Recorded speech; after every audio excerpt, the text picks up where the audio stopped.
Did you know that City of Meadows Place Nature Center was invited by the Children's Museum, Danny Dancer, who actually happens to be a local resident in Meadows Place, to come down, bring our rabbit Beans and our goat Dan to visit today? Stay tuned for more information. Colleen, and have her tell us a little bit about the Discovery and Nature Center. So welcome, Colleen. Great, thank you, Danny, and very interesting about chickens.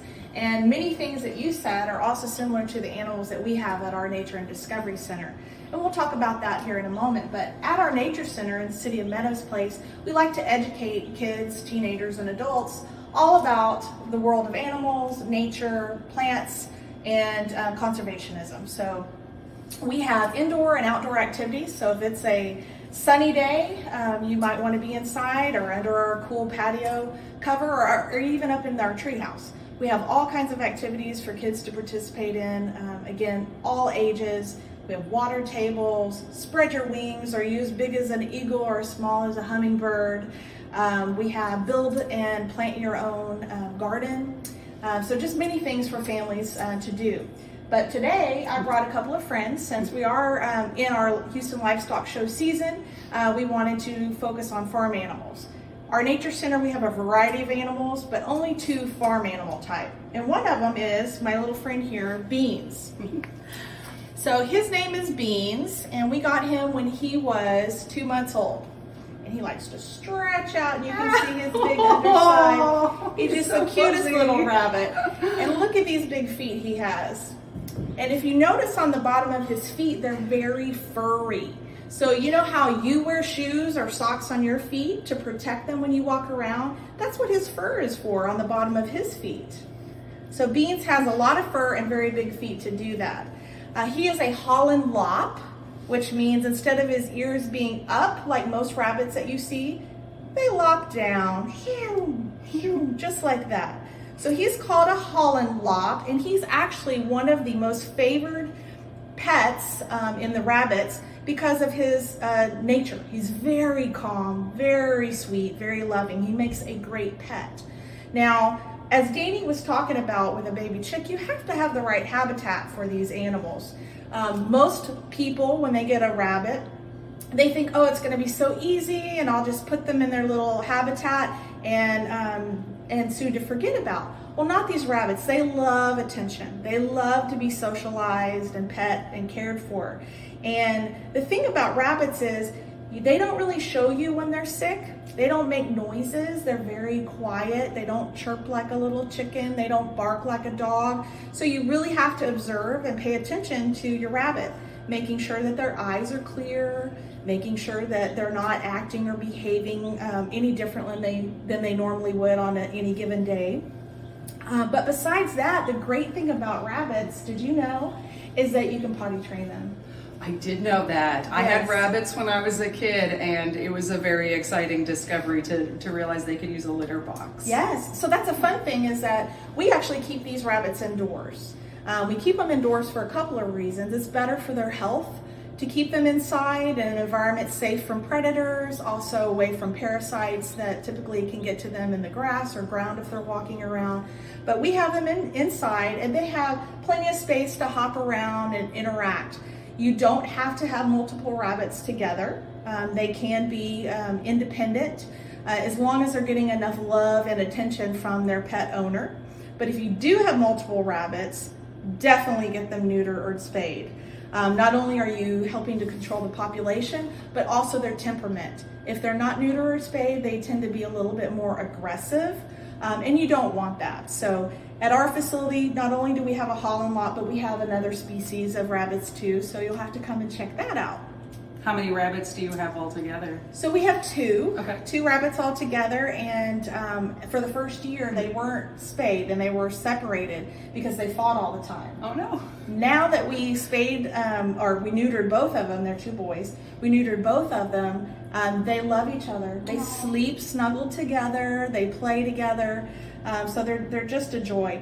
And this being a Holland Lop, some of the key features are they have a larger tuft of hair on the top of their head, their ears lop down, and like I said, their big feet, nice beautiful coat. They can live anywhere from 5 to 10 years is their life expectancy. And then they get a diet of alfalfa feed and also an occasional carrot or lettuce or something like that. You just have to be careful what you are feeding your rabbit. So do your homework if you decide to get one as a pet. Always a good advice about really any animal you might want to get as a pet. Is it okay? Can I pet him? Of course. Hi, Beans. What's the other rabbit's name? Lenny. Oh, Beans and Lenny, very sweet. Do you have any stories about any interactions that either of your rabbits have had with any of your visitors to the nature center?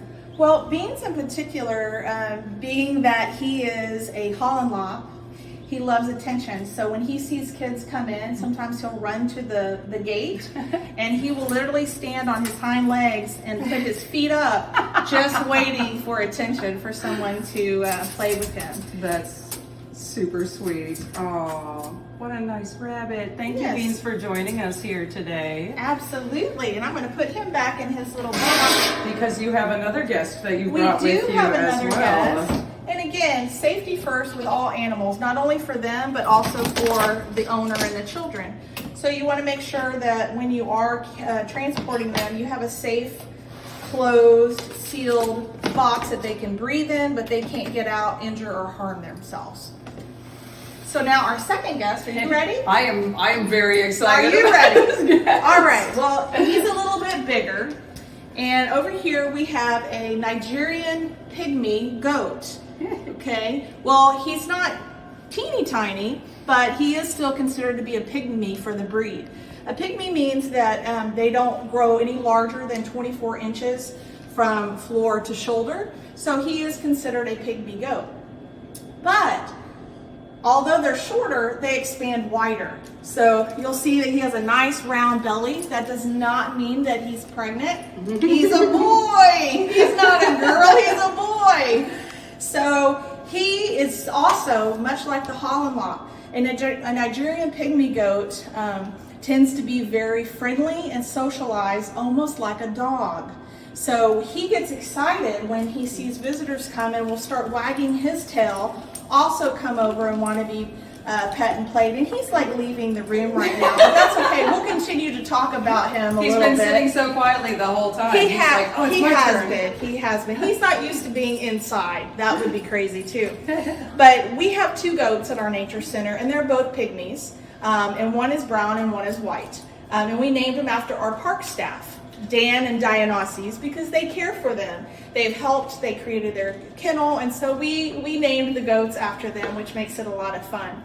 But some of the unique things about a Nigerian pygmy goat is they're very athletic. That's right. I can tell he's very strong. Yes. So you have to be careful with their habitat because they like to climb, they like to jump, and believe it or not, boys and girls, ladies and gentlemen, they like to dance. So our two goats dance together. They'll raise up on their hind feet, turn their head sideways, and just dance, trying to kind of buck heads. But it is one of the funniest things to see them dancing and parading around. Dan, you gonna come back in? He might try to come back Thinking in. about it. I don't know if we have his treats or not, but his treat bag is right over here. Let's see if we can get him over here. Come here, buddy. Come here. Now, what sorts of food would you feed a goat? He's got some treats right now, but I understand goats are not generally picky eaters. So, Well, generally not. Okay. However, we think that our goats are a little bit divas because they choose not to eat grass, and if their food falls on the floor, they will not touch it. Oh, really? So they love to eat hay. They also like to eat, what we're feeding them now is a dry feed that has minerals and salt. It's very important in their diet that they're getting the minerals and salt. So if you do care for a goat and have a goat at home, please check with your veterinarian to make sure that you're feeding them the correct food. If you don't, they can get sick. And you won't know until it's a little bit too late because they do eat, and they do eat a lot. And clean water. They need their water dish cleaned out daily. But these guys, they're pack animals. They need to be with a herd. So at least having more than one is ideal when you're dealing with the goats. The other thing with the goats is that part of their care and upkeep, and you need to find a local veterinarian that will deal with livestock, is their nail trimming, their hooves, and also their horns. So those are some things that you have to consider in dealing with goats. And he's doing his own thing, and that's what goats do. And we've talked a little bit in some of our other videos about veterinary care and making sure that we're always taking care of an animal's wants and needs. But we've also talked about how veterinarians have different specialties, just like doctors might specialize in different types of medicine or different areas of the body. So with so with veterinarians too, you might have a small animal veterinarian, somebody who's used to dealing with pets or mainly dogs and cats. And then you also have veterinarians who are trained in dealing with livestock. And one of the big differences is they see a lot more patients in a day. So how often does a veterinarian need to check in with our goat to make sure that the hooves and everything are taken care of properly and that he's getting good nutrition, things like that? At minimum, once a year. But the hooves, they do continue to grow, and you can actually learn to trim them yourself, but the first time you should probably have it professionally done, so then you can follow in after that. And one more really important thing about a goat is these are horns, and horns do not fall off. Antlers, which you see like on a deer, fall off. So horns just continue to grow, and these can be sawed off. And again, that's what a vet would do, is if they become holding their ears down or anything like that. But that is the difference, that a horn does not fall off, but an antler does. So one more question about Dan over there. What is the cutest or maybe the silliest thing that you have seen Dan do? Because he seems to be full of antics. He's definitely got a mind of his own. He definitely is. And the thing that I mentioned earlier about him dancing, I really love to watch them dance. But another funny thing is they like to play chase.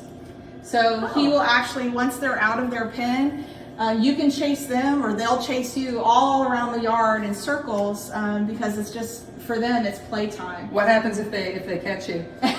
Well, then they nibble on your clothes, like he just did. He ate my mic cord. Oh yeah. Yes, so if we're having some audio difficulty, here, I'll share. There we go. This is Facebook Live, everybody. It's if we're having audio difficulty, it's because he ate my cord. So you do always have to keep your eye out on what they're doing and their habitat. You can't have anything leaning up against their fence line that would be in danger or poisonous to them. Got it. Well, we can add this to the list, Dan. That's good. Yes, that's our funny another story to tell. Awesome. Well, can you tell us a little bit more about where we can find the Discovery Nature Center, hours, admission, all of that kind of information? Absolutely. So, City of Meadows Place is where the Nature Center resides. So, Meadows Place. So, if you go on to City of Meadows with an S place.org, you'll find information about our nature center, our parks, and all the other fun things that we do. It is a public facility, so we have hours that we are open to the public. We also do private events, birthday parties and rentals. Schools come over and use us for field trips, so we have all kinds of things going on. We have daytime, evening hours, and weekend hours. So cityofmeadowsplace.org, and you'll find all the information that you need. Awesome. Thank you so much, Colleen, for joining us and bringing your wonderful animals. We also want to extend a thank you to our friends at Wabash Feed and Nature and Garden Center. That's a wonderful place to go for gardening needs. They do all organic gardens, so that's a great place to go for those types of resources, as well as, of course, plenty of things for livestock and domestic animals there as well. And of course, thank you to Houston Livestock Show and Rodeo for sponsoring this entire Wonder Week. Like I said, there's lots of other videos for you guys to check out this week. But in the meantime, we hope you had fun meeting Twinkle. That'll be his name for the day. Twinkle, meeting Beans, and of course, Dan, who's now being shy. It's like, I'm embarrassed. I know I ate that cord. But thank you very much, everybody. Thanks, Colleen. And in the meantime, we hope you have a great rest of your day. Just for those who do not know, we are reopening very, very soon. So we are reopening on June 8th. For visitors, members can get a sneak preview starting on June 3rd. So we certainly hope to see you all right back here in the museum very soon. In the meantime, have a great day. We'll see you all soon. Bye. Bye.